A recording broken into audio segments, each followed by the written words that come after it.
Hello my dear kids, how are you all? Today we are going to start English grammar.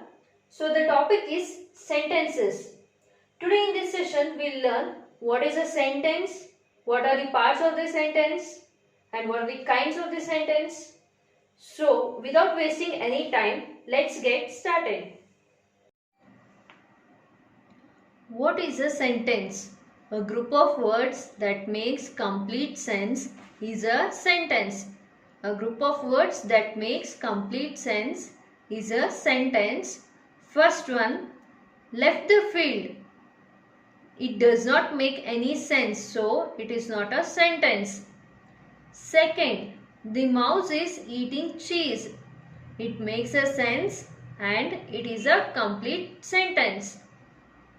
Third, he gave the book me too. It does not make any sense, so it is not a sentence. A sentence makes complete sense. Read the following group of words now. First one, to the garden I went. Second one, season favorite my is summer. These group of words are not sentences since they do not make any sense. Yes, these do not make any sense. But when we rearrange these group of words in the correct order, it makes a sense. Like, I went to the garden. First one, I went to the garden. Second one, summer is my favorite season.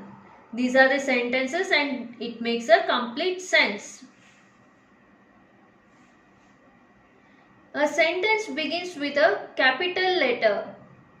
Example, River Yamuna flows through Delhi. Here R is capital and Yamuna Y and Delhi D are also capital because they are proper nouns. Second one, the Taj Mahal is the famous monument in Agra. T is capital, the Taj Mahal is also capital and Agra is also capital as they are the proper nouns. Punctuation marks. A sentence ends with a full stop, a question mark or a exclamation mark. Every sentence includes some type of punctuation after the last word in the sentence. It might be a full stop, it might be a question mark or a exclamation mark.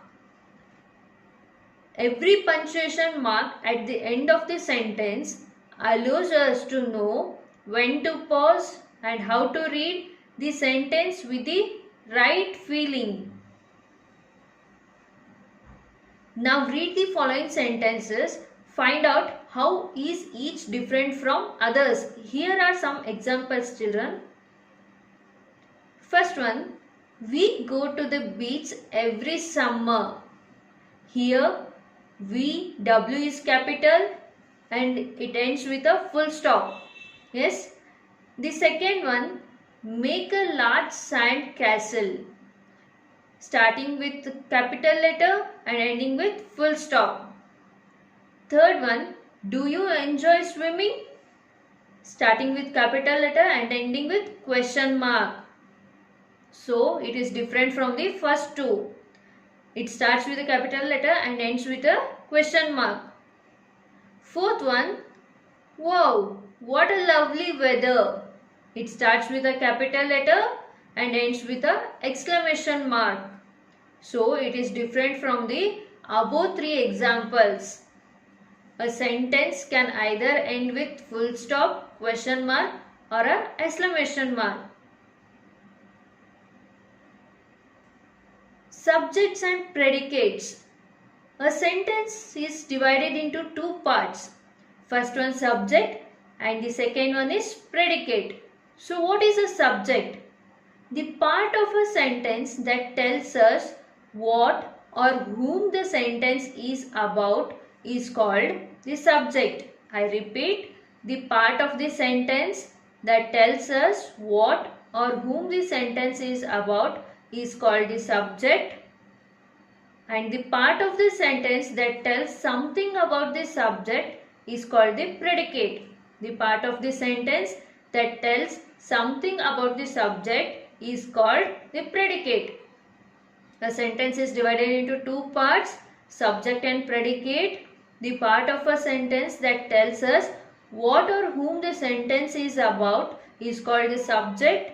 The part of the sentence that tells something about the subject is called the predicate. So here is an example, children. The horse ran in the field. Here what is subject and what is the predicate?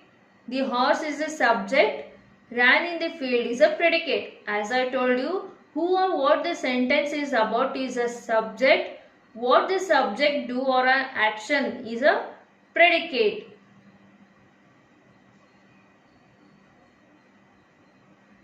Subjects and predicates. Here are some more examples. First one. The boy was chasing a cat. Here the boy is a subject, was chasing a cat is a predicate. Second one, Rohan and Sahil study in the same school. Rohan and Sahil is a subject, study in the same school is a predicate. Third one, Alia writes neatly. Here Alia is a subject, writes neatly is a predicate. Fourth example, the helicopter flew over the sea. The helicopter is a subject, flew over the sea is a predicate. Subject can contain more than one word and the remaining part will be a predicate. Subject in commands. Read the following sentences. First one, come here. Second one, don't talk to strangers. Children, you can observe here in these sentences, the subject is not mentioned. Yes, there is no subject in these. These are the commands. So, in these sentences, the subject is not mentioned. In all commands, the subject is you, which is usually not mentioned in the sentences.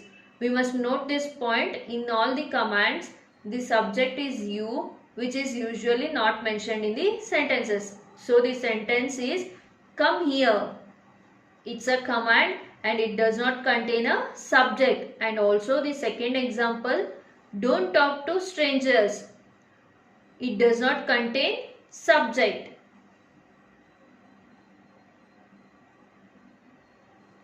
Subject in questions.